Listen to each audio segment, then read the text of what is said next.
So hey guys, ನಮಸ್ಕಾರ ಎಲ್ಲರಿಗೂ. ಇನ್ಸ್ಟಾಗ್ರಾಮ್ದಾಗ dialogue videos ಮಾಡತ್ತೀನಲ್ಲ, so friendship ಬಗ್ಗೆ ಐತೆ ಅದ್ರ ಬಗ್ಗೆ.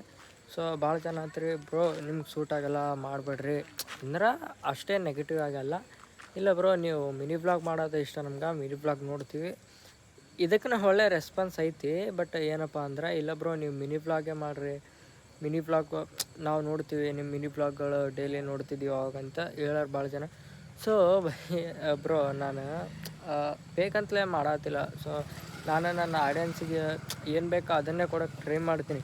ಬಟ್ ಏನಪ್ಪ ಅಂದ್ರೆ, ಇವಾಗ 18,700 ಇತ್ತು ಫಾಲೋವರ್ಸು, ಅದು ಇವಾಗ 18,000ಕ್ಕೆ ಬಂದು ನಿಂತೈತಿ. ಸೊ ಅಕೌಂಟಿಗೆ ರಿಮೋಟ್ ಕಂಟೆಂಟ್ ಮೆಸೇಜ್ ಸ್ಟ್ರೈಕ್ ಬಂದೈತೆ ಅಂತ ನಾನು ಯಾವಾಗೋ ಹೇಳೀನಿ. ಸೊ ಆ ರೀಸನಿಂದ ನಾನು ಈ ಥರ ವೀಡಿಯೋಸ್ ಮಾಡತ್ತಿದ್ದು.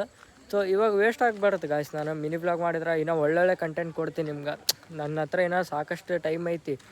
ನೀವು ಇದು ಒಂದಿನ 8-9 ತಿಂಗಳು ಟೈಮ್ ಕೊಟ್ರೆ ನಾನು ದೊಡ್ಡದಾಗೆ ಕಂಬ್ಯಾಕ್ ಮಾಡ್ತೀನಿ. ಸೊ ಹಂಗಾಗಿ ಪ್ಲೀಸ್ ಈಗೇನು ಮಾಡತ್ತೀನಿ ಅಡ್ಜಸ್ಟ್ ಮಾಡ್ಕೊರಿ.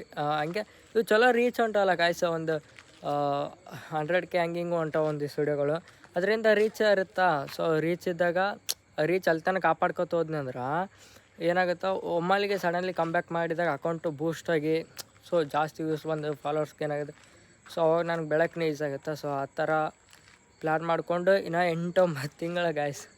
ನನಗೂ ಒಂಥರ ಬೇಜಾರು ಅನ್ಸತ್ತದ, ಏನೂ ಮಾಡೋಕ್ಕಾಗಲ್ಲ. ಇನ್ನೂ 8-9 ತಿಂಗಳು ಅದು ರಿಮೋಟ್ ಕಂಟೆಂಟ್ ಏನು ಮೆಸೇಜ್ ಸ್ಟ್ರೈಕ್ ಹೋಗ್ಬೇಕು. ಅದು ಹೋದ್ಮ್ಯಾಗ ಪಕ್ಕ ಕಂಬ್ಯಾಕ್ ಮಾಡ್ತೀನಿ. ಪ್ಲೀಸ್ ಅಲ್ಲಿವರೆಗೂ ಎಲ್ಲರೂ ವೇಟ್ ಮಾಡ್ತಾಯಿರಿ. ಭಾಳ ಜನ ಕೇಳತ್ತಿದ್ರಿ, ಎಲ್ಲರಿಗೂ ರಿಪ್ಲೈ ವಿಡಿಯೋ ಇದೆ ಗೈಸ್.